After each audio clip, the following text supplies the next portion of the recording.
Et on est toujours, mesdames, messieurs, avec l'actualité concernant l'escalade militaire dans la région. Et au 4e jour de la guerre au Moyen-Orient déclenchée par l'offensive israélo-américaine contre l'Iran, le ministère saoudien de la Défense a annoncé mardi avoir intercepté 8 drones près de la capitale Riyad et la ville d'Al-Kharg après qu'une attaque de drones eût touché l'ambassade des États-Unis dans la capitale saoudienne. Le ministère saoudien de la Défense a indiqué qu'un incendie limité s'était déclaré dans la nuit de lundi à mardi à l'ambassade américaine à Riyad, précisant que les dégâts matériels étaient mineurs.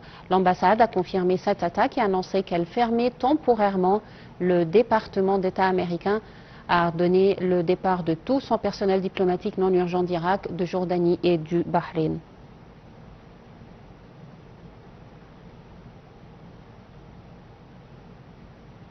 L'armée israélienne a déclaré dans la nuit de lundi à mardi qu'elle s'employait à intercepter une nouvelle salve de missiles lancés depuis l'Iran, avertissant les habitants de plusieurs localités de se mettre à l'abri.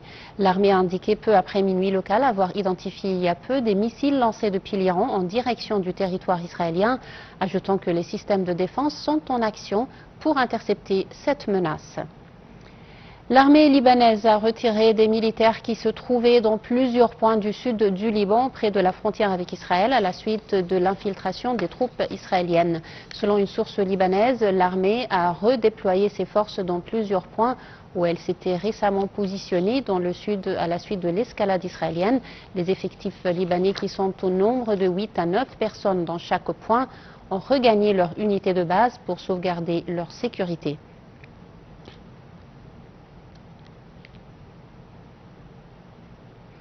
L'ambassade des États-Unis au Koweït a annoncé mardi sa fermeture jusqu'à nouvel ordre dans un contexte de frappe iranienne contre les pays du Golfe. L'ambassade a annoncé sur X avoir annulé tous les rendez-vous consulaires. Selon des journalistes, de la fumée avait été vue s'élever de l'ambassade américaine dans la capitale koweïtienne après des frappes iraniennes. Des drones ont visé un port à Oman mardi, touchant un réservoir de carburant, ceci en même temps que l'Iran poursuit ses frappes contre des pays du Golfe en réponse au raid israélo-américain. Ce port avait déjà subi une attaque de drone dimanche qui a blessé un travailleur, tandis qu'une personne a été tuée lundi dans l'attaque d'un pétrolier au large de la capitale Mascate. Oman n'a pas été épargné malgré son rôle de médiateur dans les pourparlers menés entre les États-Unis et l'Iran avant le début de la guerre.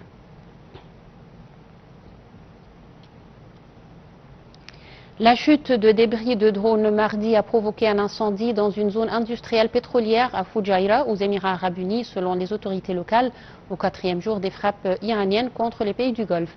Les autorités ont dit avoir réagi à un incendie qui s'était déclaré mardi dans la zone pétrolière de Fujairah, provoqué par des débris tombés après l'interception réussie d'un drone par les systèmes de défense aérienne.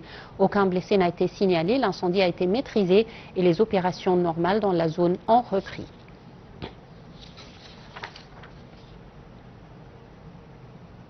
Le blocage du détroit d'Ormuz constitue un gel sans précédent du commerce maritime mondial qui pèse surtout sur les produits pétroliers mais menace beaucoup d'autres secteurs industriels. Plus de détails dans ce commentaire.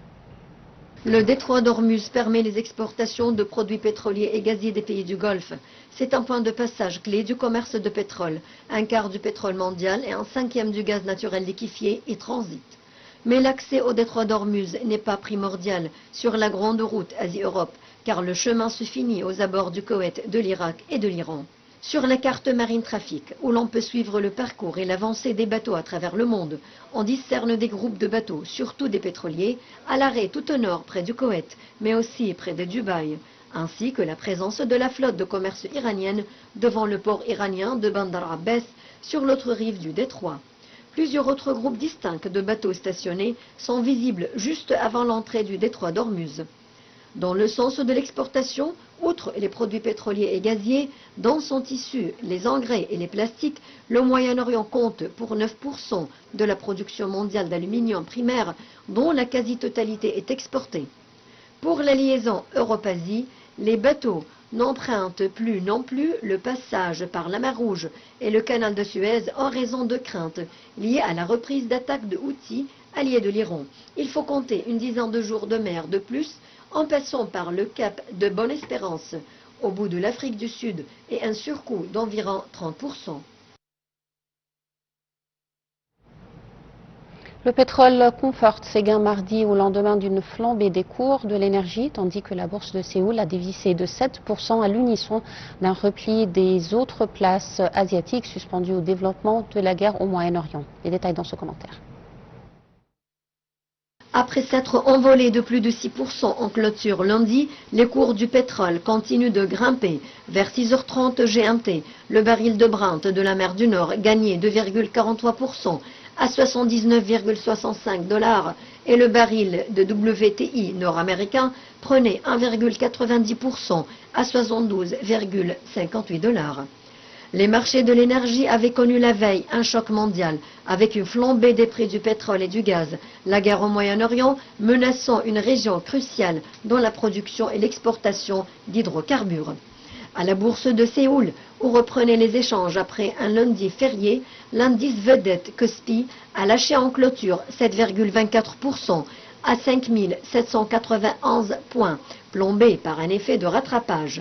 À Tokyo, l'indice vedette Nikkei a chuté de 3,06% à 56 279 points à la fermeture, tandis que l'indice élargi Topix a perdu 3,24% à 3 772 points.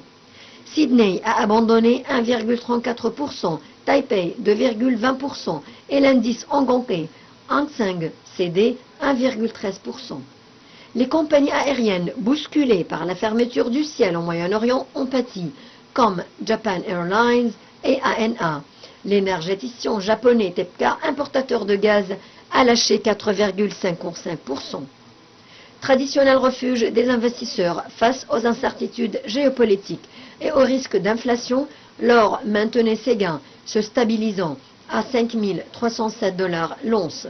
Le dollar a se stabilisé aussi après avoir nettement progressé la veille, soutenu par son statut de valeur refuge et par l'envol des prix du pétrole qui font planer le risque de renforcer l'inflation aux États-Unis et retarder des baisses de taux de la Réserve fédérale. Et pour parler davantage de cette escalade militaire dans la région, nous avons le plaisir d'avoir avec nous en ligne Dr Samir Soulaiman, analyste politique. Alors bonjour docteur. Bonjour. Alors, docteur Soulaiman, bien sûr, on parle aujourd'hui de cette escalade militaire dans la région. Tout d'abord, comment vous voyez la situation? La situation est de plus en plus difficile et comme on a parlé dans d'autres communications, c'est en train de s'embraser. Aujourd'hui, à l'heure que je vous parle, les forces israéliennes sont entrées au Liban. Et les forces libanaises sont obligées de se replier. D'une part, l'Iran, ils ont répliqué avec leurs missiles et moyens de bord dans tous les sens, tout à azimuts. Et les forces américaines, ils viennent d'être frappés, leur ambassade. Et là, ça empire la situation. Donc les choses, ils vont pas dans le bon sens. On attend encore d'augmentation des conflits d'une manière assez nette là, dans les prochaines heures, surtout après l'entrée des forces israéliennes au Liban et les répliques iraniennes sur l'ambassade américaine. Alors justement, est-ce que vous pensez que la situation va se dégrader davantage pour le Liban, surtout après que Israël prend comme prétexte les attaques du Hezbollah pour mener tout d'abord des attaques contre le Liban et maintenant on a des troupes et des appels et également à évacuer des villages au Liban. Alors on aura le Liban aussi impliqué dans cette guerre. Oui, c'était entendu, parce que c'est toujours le Hezbollah qui est la question essentielle pour Israël. Ils ont lancé quelques missiles. Moi, je trouvais que c'était pas utile, parce qu'il fallait qu'ils soutiennent quand même le parti chiite iranien. Mais ça ramène des répercussions négatives pour les peuples libanais. Je comprends bien qu'ils veulent se défendre. Mais ils savaient très bien, Israël, ils ont déjà fait appel à plus de 100 000 soldats réservistes il y a déjà une semaine. Donc on s'y attendait. C'était pas pour entrer en Iran, pas du tout. ni les Israéliens, ni les Américains. C'était pour le Liban. On en a parlé autour de nous. Donc, ils préparent une incursion au Liban et c'est fait aujourd'hui, ce matin. C'est déjà fait. C'est pas fait comme ça à l'improviste. C'était préparé auparavant. Donc, que va faire le Liban? Rien du tout. Il va attendre que Israël fasse le boulot, c'est-à-dire finir avec Hezbollah, finir les tunnels, les positions de tir, les missiles, toutes les installations militaires que menace Israël selon elle. Et la situation ne va pas que se dégrader. Mais ça va pas très loin. Parce que tout ça, ça va s'arrêter à court terme. À mon avis, ça va pas durer une éternité. Ouais. Alors, est-ce que vous pensez que, c'est-à-dire que l'Égypte mène des efforts de médiation toujours avec un nombre de pays, est-ce que vous voyez que c'est possible de trouver une accalmie, une solution pacifique? Est-ce que c'est toujours une chance de parvenir à une solution pacifique, d'arrêter cette guerre et de revenir aux négociations? Il y a toujours une chance qui existe, mais à l'heure actuelle, c'est difficile. Elles veulent finir. Parce que chaque fois qu'il y a une réplique iranienne, les États-Unis et Israël veulent montrer qu'ils sont la main haute, ils ont la supériorité militaire et autres. À l'heure actuelle, il y a beaucoup d'efforts. L'Égypte fait des efforts de médiation. Même la Russie, Oman, elle fait des efforts aussi. France, Angleterre, Allemagne, ils font des efforts de médiation. Tout ça, ça n'a rien abouti. Tant qu'eux, ils arrivent et tant qu'ils n'ont pas des dégâts majeurs. Les forces américaines et israéliennes, ils vont pas se mettre autour d'une table. Tant qu'ils gagnent, ils vont arriver jusqu'à leur but. Voilà le but final. De la même façon, les Iraniens, s'ils ne sont pas en bonne position, ils ne peuvent pas s'asseoir sur la table de négociation. Mais actuellement, c'est pas maintenant. C'est un peu plus tard, peut-être. Je vous remercie infiniment, docteur Samir Soleiman, analyste politique. Merci beaucoup pour ces déclarations. Alors, nous parvenons ainsi, mesdames, messieurs, au terme de nos émissions langue française pour la matinée. Nos émissions reprennent ce soir à 18h, heure du Caire. Tout de suite, les programmes en anglais reprennent la relève. Bonne journée à tous.